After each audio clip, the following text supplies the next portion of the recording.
Les actus du monde du crowdlending en 5 minutes pour comprendre ce qui se passe dans le secteur et sur les plateformes et réagir à temps pour booster ta rentabilité et pour éviter de perdre de l'argent.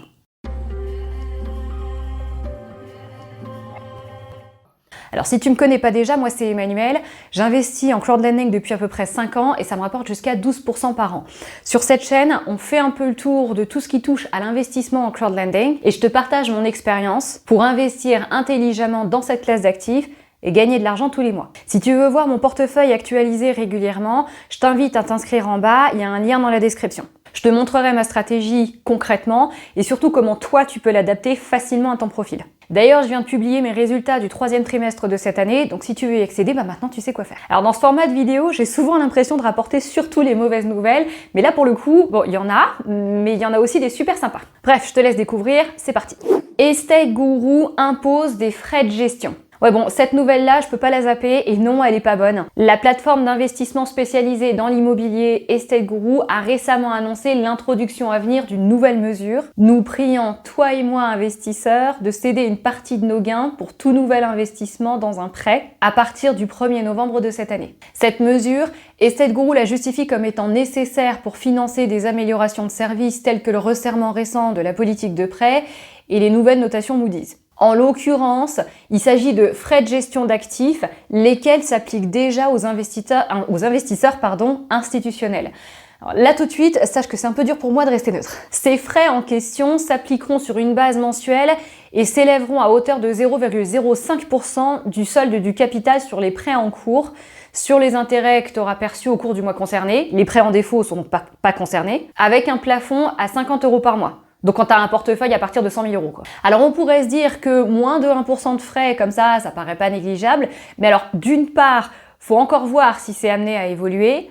D'autre part, quand on pense que la plateforme n'a annoncé presque aucun recouvrement pour l'heure sur tout ce qui est actuellement en défaut, notamment en Allemagne et en Finlande, en plus des autres frais qui avaient déjà été imposés sur les comptes inactifs il y a quelques temps, c'est dur de pas se dire que l'idée ici, c'est de faire fuir un max de gens. Et puis alors maintenant, plus que jamais, Estate Guru aura aussi carrément intérêt à honorer les engagements qu'elle a pris dans le cadre de ces recouvrements en attente, parce que sinon je vois vraiment pas comment la plateforme compte s'en sortir pour retrouver la confiance qu'elle a fait perdre à ses investisseurs cette année. Après, je dis pas que c'est perdu, Mintos avait déjà su relever ce défi, donc faut voir. D'ailleurs, pour ce qui est des recouvrements, la plateforme a annoncé que 2,75 millions € avaient été récupérés sur un projet qui avait fait défaut en Lituanie. Bon, c'est une note positive. Maintenant, on aimerait bien voir une évolution dans le même sens, surtout en Allemagne.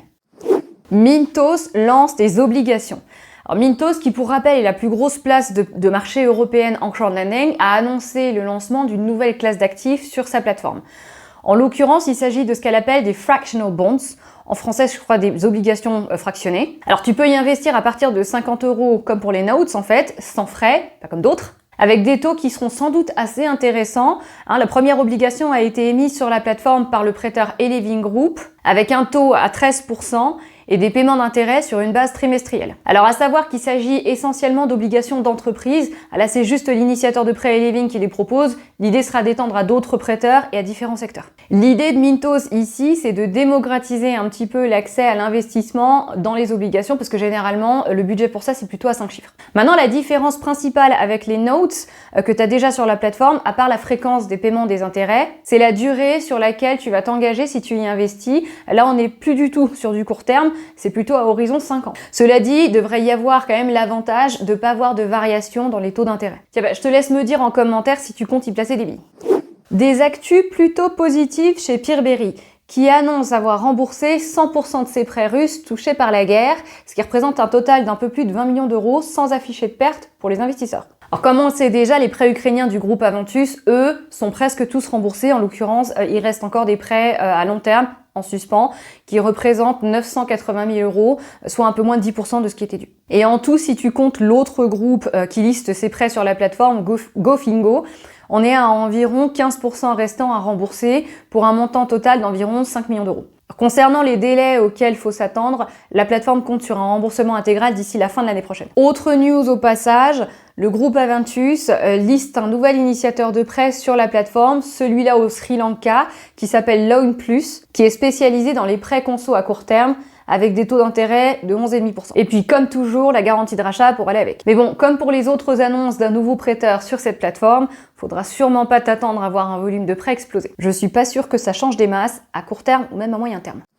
Maintenant, on va quitter les plateformes pour changer un peu, pour prendre du recul, et on va regarder un peu le marché européen du crowdlending. Je m'arrêterai juste sur un point assez intéressant qui concerne les projets agricoles d'une manière globale, qui ont l'air d'avoir le vent en poupe et de susciter de plus en plus d'intérêt. Alors Robocash, qui aime bien publier des études de marché, en a sorti une il y a pas longtemps, qui mettait un peu cet aspect-là en exergue, à savoir qu'en termes de croissance mensuelle moyenne, les prêts agricoles se développent de manière assez constante, à la différence des autres secteurs, donc conso, commerciaux, immobiliers, où les fluctuations sont plus fortes. Donc un bon point pour toi si tu investis déjà ou si tu envisages d'investir dans des prêts comme dans ce secteur-là, et une bonne pub au passage pour des plateformes comme Land, où perso j'investis aussi. Ben voilà, on a fait le tour. Alors si tu veux en apprendre un peu plus pour investir intelligemment en crowdlending et voir mon portefeuille actualisé régulièrement, inscris-toi via le lien que tu trouveras dans la description. Si tu as des questions ou des remarques, évidemment, n'hésite pas à me les poser en commentaire. Abonne-toi à la chaîne si ce n'est pas encore fait. Et puis ben moi, d'ici là, je te dis à la prochaine. Allez, ciao!